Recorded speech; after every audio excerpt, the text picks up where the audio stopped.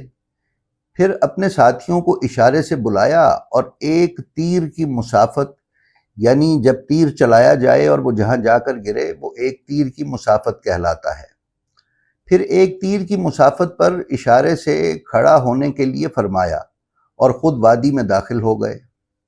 اچانک ایک آندھی آئی جس سے قریب تھا کہ خوف کے سبب وہ سب اشخاص منہ کے بل گر پڑے، ان کے قدم لرز رہے تھے۔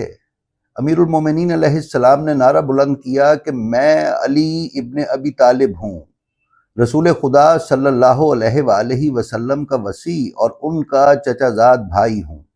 اگر چاہتے ہو کہ خدا کی قدرت کا مشاہدہ کرو تو مقابلے کے لیے کھڑے ہو جاؤ۔